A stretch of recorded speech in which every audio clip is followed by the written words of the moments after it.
All right, everybody. Welcome back to the Leading to a Higher Altitude podcast. I'm your host, Jacob Snyder, your current IFC Vice President of Public Relations from Delta Chi. Today, I'm joined by the wonderful Spencer Baldock, the current IFC Vice President of Recruitment from Sigma Alpha Epsilon. Spencer, how are we doing? I'm doing pretty good today. How are you doing? Doing great. Happy to have you on. Excited to get into some recruitment questions. But first, we have a little bit of an icebreaker. What is your favorite sound? That is a good question. I'm going to list off a few for you. All right, let's hear it. So one of my favorite sounds is definitely just like the rain on a tin roof. Ooh, that's a good one. That is a great answer. It's an amazing sound. Another one would be same with the water aspect here. Some like a waterfall splash onto some rocks. Okay, I can get behind that. This one's kind of out of left field, but a nice straight piped diesel truck. Yep. Nope. I'm gonna have to disagree with you there. That you lost me on that one. I was thinking more maybe like clicking on a keyboard, like that one. No. Interesting. No. Okay. All right. Moving on. Our next question: what's something most people don't know about you? One thing I would say that not many people know about me is that growing up, I could have joined the U.S. National Fly Fishing Junior Team and travel around the entire world and fly fish competitively. What got you into fly fishing? So at first, I started off with a regular old spinning rod, and my dad always had a fly fishing rod. And then one day I wanted to try his fly fishing rod, so I tried it, and at first I was hooked. And then from there, I just kept wanting to go out with him, try fly fishing. And eventually I fell in love with that, and we kept going to these like events every fall and every spring for the company that he worked for, or that he volunteered for. And then there was like raffle prizes and everything. It was at a local fish hatchery, and there was a pond there, so I always went fishing there. But it was the community really got me at first. And then after that, whenever my dad and I went fishing in the middle of nowhere, Georgia, one thing that really caught my eye was the fish and how like beautiful they were, and then also the surrounding like nature and how like luscious the trees were, and how like the stream flowed through the entire environment there. So how do you go from being in the middle of nowhere, Georgia, fly fishing, to getting recruited to the national fly fishing team? How'd that happen? So that happened through a lot of the connections that my dad had at the trout hatcheries. There were some people there that were already on the team, and they saw that at my age, I was around 8 or so, that I already had skills that if I kept pursuing it, I could have joined the team. So just at such a young age and connections through my dad and the company that he volunteered with, I was offered the position. That's awesome. Yeah. All right, time to flip more towards the recruitment side of things. What part of recruitment do you believe is most important or most effective, and why? So I feel like the most important and most effective part of recruitment would be the first like contact that you have with somebody in a fraternity. So for me, that was one of my brothers who's still with, like, hasn't graduated yet. We instantly had a connection off of some small little thing that we like to do. Like, we both started off having a connection, just being outside being one with nature. And we started talking, we got connected through all of our little hobbies that we have that I wouldn't say are niche, but not many people like to do. So I would say that's probably the most important part, is just that first connection that you make with a new member. Yeah, definitely the little things make a big difference when recruiting. It's usually that one conversation that a potential new member will have with a brother that really just sparks that relationship and ignites that fire, which leads to, if you do it right, 4 years of enjoying a fraternity. And I think that is, for sure, one of the most important parts of recruitment is just the little things. Exactly. It's like, I still remember that every other day. Just that one, like, how I had the smile on my face and everything. It just makes me happy, and I'm glad that I chose the correct organization that fit well with me. So, yeah, just a little personal snippet. My moment was, so this is kind of a long story. My mom set up one of my fraternity brother's parents while they were in high school. So my mom knew his parents, and when I came to Embry-Riddle, my mom, being my mom, set up like a little meeting for us.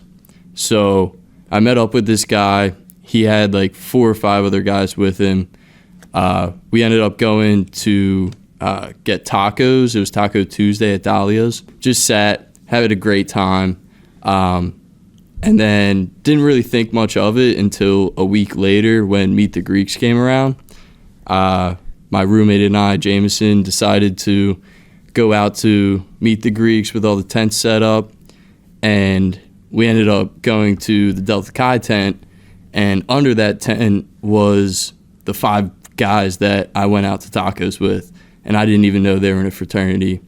And it was that moment that I was kind of like, all right, these guys are more than just being in a fraternity. Like, they're actually fun to hang out with, and that was my little spark moment. Love hearing those stories. I hear them more than you would think. So, what inspired you to become the recruitment chair for your fraternity or IFC, and what do you hope to accomplish in this role? So last year when I was recruitment chair for Sigma Alpha Epsilon, or SIE, it was the same story I just told you about that first connection that I met with Eric and how we connected on that same bond. And I wanted to create those same connections and bonds with other people in the community. So that was my inspiration to become the recruitment chair for SIE. So one thing that inspires me for IFC recruitment is after I was recruitment chair for SIE, I wanted to give the other recruitment chairs the same opportunity to learn how to create those connections. So now in my position, I have that opportunity to teach people how to create those connections and how to talk to the PNMs. That's awesome. So you kind of want to just give back to the community what you've learned. Exactly. Giving back to the community what I learned through all the leadership trips I've gone to. Exactly. That's amazing. That's like the point of being on IFC, is to take what you've learned within your chapter and apply it on a larger scale. So the fact that that's your goal is amazing. So we kind of touched on it a little bit already, but can you compare and contrast IFC recruitment to normal chapter recruitment? Yeah, totally. So I would say chapter recruitment is more of getting your brothers to show up to events, and you have that personal one-on-one connection with the PNMs. And then as IFC recruitment, it's more of a personal one-on-one connection with the recruitment chairs and giving them dates on when everything is, like, all the events are, and then also educating the recruitment chairs on what they should educate their chapter on. So I would say IFC is mainly education-based, while chapter side is more connection-based. So far, then, which one would you say you've enjoyed more?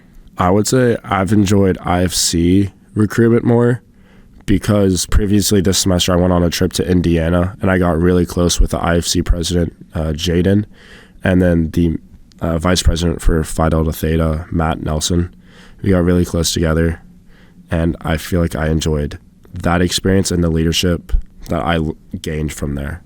That's probably my favorite part about being on IFC so far, is just being able to be friends with people that aren't in my chapter and branch out and see that, like, everybody's, like, just as cool as the guys in my chapter. You just got to want to get to know them and put the effort in to try to get to know them, and that's something I've just really enjoyed so far. All right, going into a little bit of a technical question here. How do you balance the desire to grow your fraternity, or IFC in general, with the need to maintain its values and traditions during the recruitment process? So I would say with a desire to grow your fraternity, but also maintaining the values, is how you recruit people and who you recruit. One thing that I've learned is the best way to do that is to recruit people that follow your exact mottos and people that you have a genuine connection with. So by doing that, most of the time in return, you will get people that actually want to help and show up to all the events that you have. And how do you find those people that really embody your values? What is it? What gets that connection going? So I would say it's definitely not a frat chat. I would say it's more personal, since overall they are joining your organization. It is a personal thing, personal commitment that they have to abide by and follow. So I would say it's very personal. How would you say you administer or instill that deep personal connection? I would say you just have to be genuine with the person. Like, don't lie to them. Don't give them any false information. Just be genuine. Tell them the truth, just so they know what they're signing up for. Because if you lie to them and they join you, then they have these high expectations, and if they're not fully fulfilled, then they're going to want to drop. They won't work as hard. They won't be as motivated to do anything if their expectations weren't fulfilled. That's fair. This next one's a little bit of a fun one. Can you share a memorable recruitment success story or experience that truly exemplifies the positive impact of joining your fraternity? Yeah. So this is going to sound really cliche, but joining my fraternity, I've had so many friends that I've created along the way. Like, going back to what we said at the beginning of the podcast, when I joined SAE, the one memorable experience was with Eric and how we met outside the student union during Meet the Greeks. And we had a genuine conversation for an hour and a half, just talking, being friends already, even though we just met at the beginning of the conversation. And then I'd say also another positive experience that I've had is being able to go on trips throughout the country, such as UIFI, AFLV. Those two trips that I've learned and connected with people that have different experiences with me, but we all got to the same place. So just having those experiences, seeing other people's perspective to improve our recruitment has really affected me and impacted me in a positive light. Looking ahead, what are your goals and aspirations for the future of recruitment within your fraternity or fraternity life in general? And how do you plan to continue evolving and improving the process? For fraternity life in general, as Interfraternity Council Vice President of Recruitment, I would educate the recruitment chairs on expanding the pool that they recruit from. So that's either within chapters or within clubs that people are a part of, friend groups, or literally anybody on campus, not just the people that are already interested. You've got to go for the people that aren't interested. And then my goals as the IFC Vice President of Recruitment are to grow the IFC with men that will create a better community once I'm no longer here. So if that's either educating recruitment chairs on how to recruit better men or expanding the experiences that current members already have to reach their potential or beyond. Going off of that, I had a football coach in high school that he always said, leave it better than you found it. So in anything that you do, whether it be you walk into the locker room, it's a little bit dirty. By the time you leave, that thing better be spotless, like better than you found it. Same can be applied to fraternities, IFC in general. You're recruiting the next generation of leaders and the next generation of people who are going to be in the same spot you are right now.